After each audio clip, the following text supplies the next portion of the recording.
everyone, Reaper here again, and today I am going to do my comic haul video. These are some of the books, I'm going to showcase some of the books that I was able to pick up over the last couple of weeks. I got a decent amount of good books, and just wanted to make a video about it. After this I'm going to make another X-Men Silver Age video to replace the old one I had, which had a lot of glare on the books. I'm very new to all this, YouTube and all making videos and stuff, so I want to try to make better videos along the way as I move forward. But without further ado, let me show everyone my latest books in my newest video here. So we'll start off with this one. Supervillain Team Up number 5. Maybe some of you out there may not think of this book as anything really noteworthy, but I find it noteworthy because it's the first appearance of the Shroud. Next book, Batman, Sword of Azrael. This is the first appearance of Azrael, also known as by his real name in the books, Jean-Paul Valley. He's the character that replaced Batman for a short while after Batman had his back broken by Bane. It's done by Joe Quesada, artwork by Joe Quesada. Detective Comics 524. This features a cameo appearance of Killer Croc.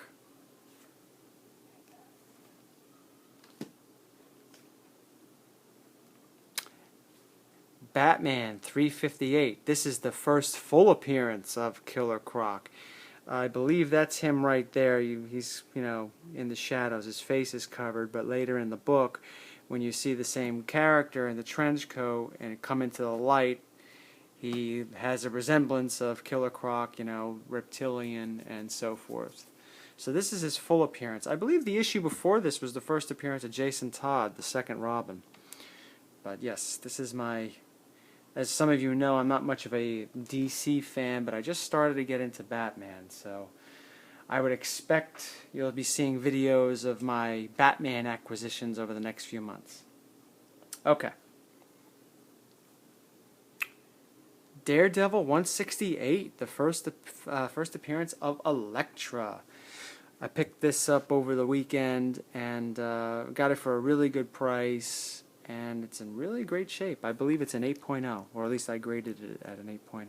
Yeah, very nice book. It was a nice surprise to get. Okay, now I'm going to get into my X-Men. Now, I don't really do them in any particular order, so I may jump around from number to number. I'm just trying to save the best for last. So that's the method to my madness. X-Men 52. Continuation of a story involving Polaris and Magneto and Eric the Red over here.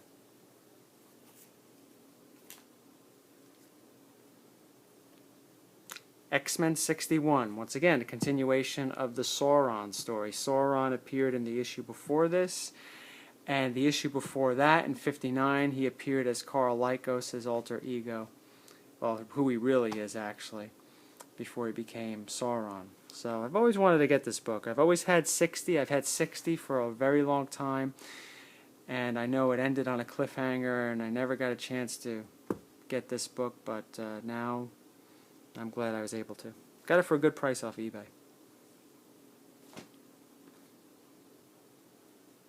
X-Men 62.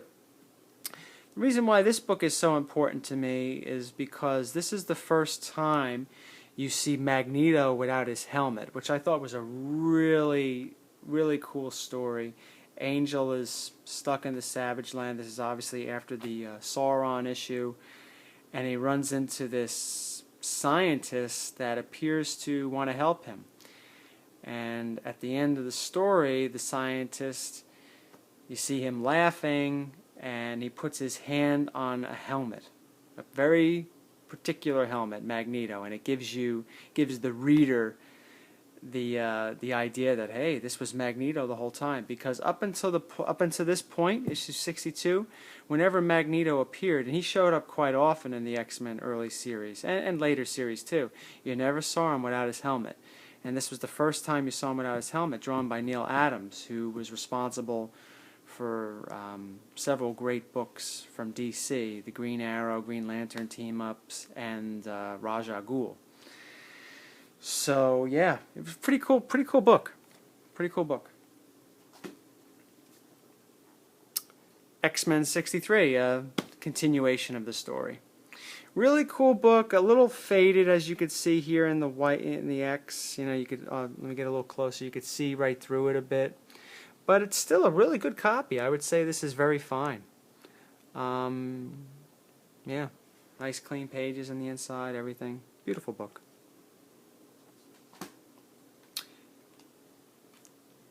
Now we jump back a little bit. So I told you it's not going to be any real order. X-Men 54. This is the first appearance of Alex Summers. Now I already had this book, but I was finally able to upgrade it to a better copy. I believe my copy had a little bit of, for many years it had a piece of tape over here, which I didn't put on. I bought it like that. And when the tape finally came off, it left a nasty smudge. I assumed there was a tear over here and the previous owner put tape over it.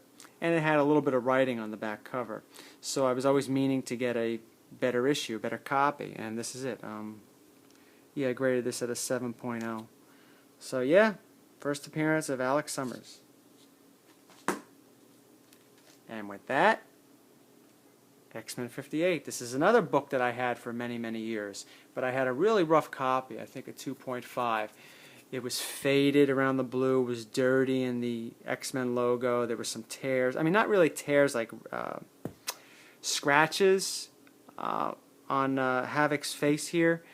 I guess the previous owner, whoever it had, it looks like tape might have caught onto the book as the book was being put back into the bag, and when the tape was taken off, it took a little bit of the cover off. That's what it looked like, at least. I don't know if that's exactly what happened, but that's what it looked like. But for those of you out there that don't know, this is the first appearance of Alex Summers as Havoc.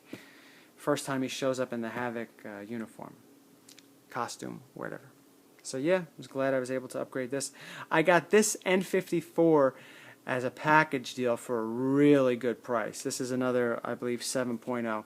It has a fold on the back cover. You know, it's nothing like a color break or anything, a little crease that goes on the back cover and through some of the back pages. But other than that, it's in really sharp shape, this book. Yeah, I was very happy with it, especially for the price I got it for. Okay, the last two. Now, I posted this picture on my website as a coming soon to this video, but here we go. Yes. X-Men number 4, the first appearance of the Brotherhood of Evil Mutants, which included Toad, Mastermind, Scarlet Witch, and Quicksilver.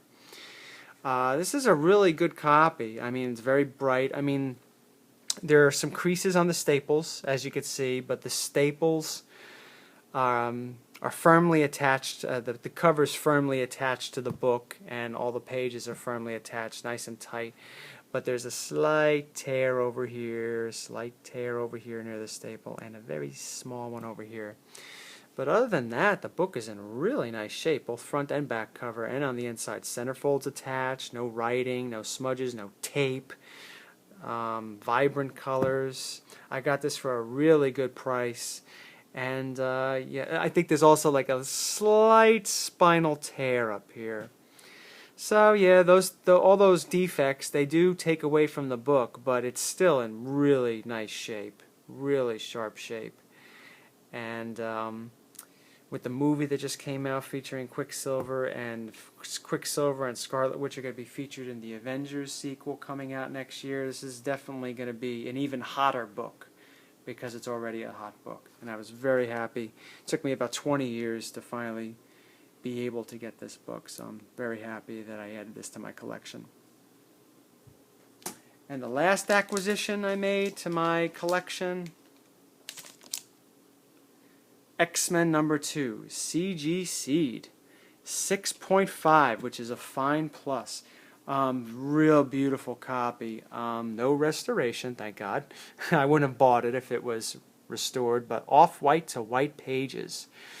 Yeah, I think it's a really nice copy, and it came with this Mylar bag on it, which I didn't expect it to have.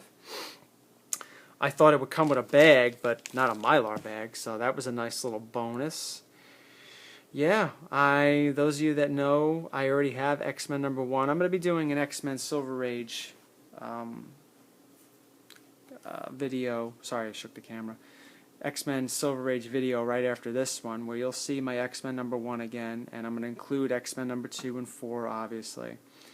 But yeah, this was definitely, I got this for a really good price. I bought it off of eBay. I made a best offer on it, and the guy accepted, and rest is history. And I was very happy to get it at this grade. 6.5 out of 10, not bad. That's a fine plus, like I said earlier. And the book is in really nice shape. I mean, really. It's a real beautiful book. This is another book like X-Men #4. So you can see the back over here. Can't really see the spine too much, but the spine's in really good shape, especially with my hand blocking the spine. But yeah, it's really, really nice. I'm very proud of this book. Like I was saying, though, this was another book that took me like 20 years to get. I always wanted it, but it was always, even back 20 years ago, it was kind of expensive, or at least expensive for me at the time, where I couldn't pick it up. Don't get me wrong, it was still kind of pricey, but nowhere near as much as what I paid for X-Men #1. But I think I got a really good deal on it, so yeah, very happy to have made this addition to my collection.